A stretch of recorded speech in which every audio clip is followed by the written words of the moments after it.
and say he was stupid, but that's not the reason why his motives were stupid. Obito did not start the fourth Great Ninja War because of Red.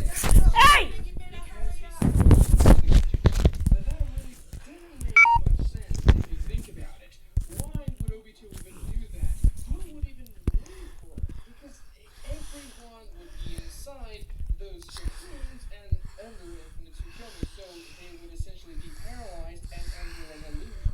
Obito would have no one to rule over, so he definitely wanted to escape into the Infinite Tsukuyomi as well. That was one of his goals when achieving that plan. Obito didn't know there was an extraterrestrial threat from the outside, from the Otsutsuki clan, so that he was really not plan where Kage is going to come into our illusion as well. A lot of people say that Obito was just doing that because he was a simp for Rin, and that's the only reason why he was doing the entire war like that, because of Rin, because Rin died.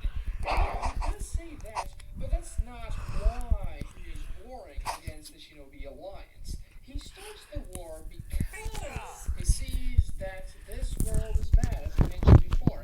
Ren dying was only the catalyst for him to understand. Of course, Madara was the one who sweet-talked him into executing the Infinite Tsukuyomi plan. Madara did a pretty good job making Obito do everything he wanted to. The only time he didn't do what Madara wanted him to do was when he absorbed the 10 tails inside of his body. But the problem with that is, Obito was not a very well-motivated person to begin with. And a lot of people will say that he was an analog from Naruto. If Naruto went wrong, Obito would be the first Naruto would become. And yes, that's definitely what Kishimoto was going for, but you just have to remember that Kishimoto had done that 2 times for Obito already. The first time with Gaara in part 1 in the second arc of the series, the Chunin exams, Gaara was supposed to be what Naruto was going to become if he didn't receive love and care from Nika, from Kakashi, from Team 7 and all that. Gaara was all alone the entire time, and that's what he became. Naruto was going to be that if things didn't go so well for him in the first place. So Gaara was the first Naruto analog in the series. The second one was Nagato. It's really obvious. Nagato was also prophesied to be the one who would change the world. The sage frog says that Jiraiya's student would either change the world for good or usher in a catastrophical age of despair. And Nagato mirrored that perfectly with Naruto. Nagato being the one who could possibly usher in despair. The one who could break the cycle of hatred. It's very obvious that Naruto and Nagato were very close characters. Nagato was the Naruto who didn't do right. The Naruto who chose the path of hatred. And yes, that's exactly what Kishimoto was going for when he made those two characters. They were even students to the same dude, Jiraiya. So when Kishimoto goes about doing Obito with the same routine of Obito being the Naruto who went wrong, it really gets repetitive during the war arc. Yes, we get it. If Naruto didn't get love and all that, he would have become someone like Obito. But we've seen that before with Gaara and then with Nagato. So there was nothing really new about it. The only more interesting thing was the dynamic Obito had with Kakashi, but that was kind of boring, to be honest. It was very repetitive. There were 1,000 flashbacks with Rin, and we get the point. You were very good friends, and Obito was supposed to be a good guy if things hadn't gone so bad for him. But really, there are characters who have backstories much richer and more interesting than Obito is. Even Kabuto, who's not my favorite character by any chance, had a more interesting backstory than Obito because his backstory had been rehashed 1,000 times already in the series, and we've kind of seen the Obito's backstory before. Of course, that Naruto being the one who changes Obito back makes a little bit of sense, but I think it would have been more impactful if Kakashi had done it, because Naruto was just a dude Obito met, you know, in the war arc and all that. Maybe a little before that, but they only spoke for real during the war. And of course, Naruto is the guy who performs the Naruto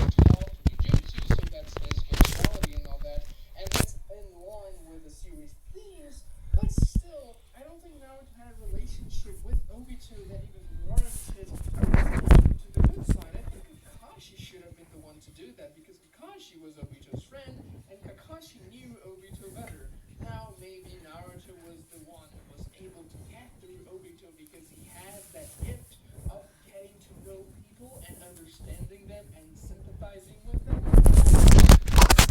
Nevertheless, I never liked Obi-To's relationship.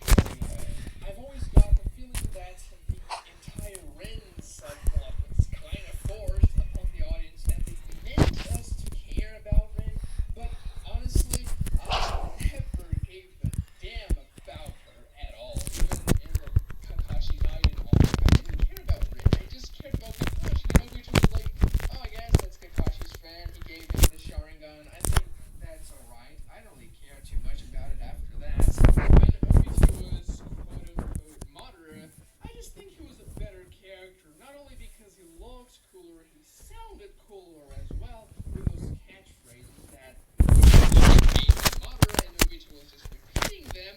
And of course, his brothers or close relatives getting murdered in the war in states period by other clans, including the Senju clan. Madara only knew war his entire life. Obito fought in the war for a bit, got crushed by a rock, and then saw Ren die, and that was enough to make him snap. Yeah, I think he isn't really mentally strong, and when he loses the mask, he loses the cool factor, to be honest, and that's the biggest turnoff for me. He was really cool when he had the mask, but when he dropped the mask, when Naruto broke that lock, I just think he got kind of boring, you know.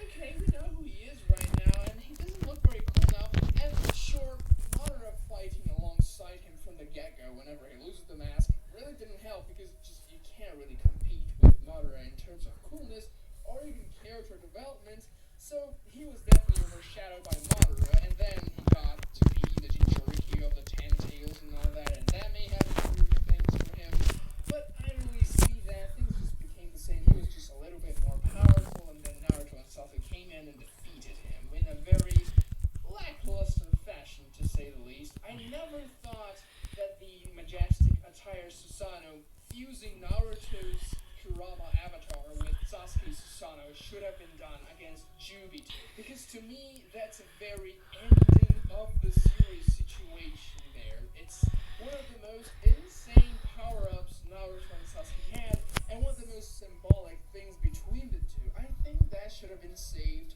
for the final villain, which, by the way, should not have been Kaguya and should have just been Madara anyway. But yeah, I think Obito is a bad character. I just don't really like him very much whenever he drops his mask, because, let's be real, Madara is much better slash cooler than Obito, and when Obito was pretending to be Madara, he was much better and cooler. Whenever he drops his mask, he becomes this whiny brat that, oh, this world sucks, you let Ren die, Kakashi, now I am going to cast Infinite Tsukuyomi and make sure the human species is exterminated. Yeah, I kinda get the feeling Madara, whenever he casts Infinite Tsukuyomi, wouldn't every other day against your clan, and they have such a bloody history against each other. So many members of each clan killed the other clan's members, and it's just this nasty history. And this boy turns out to be a great guy who you become very good friends with. Then it turns out good, and your friend became your worst enemy. Your dad was not a very good person, and even though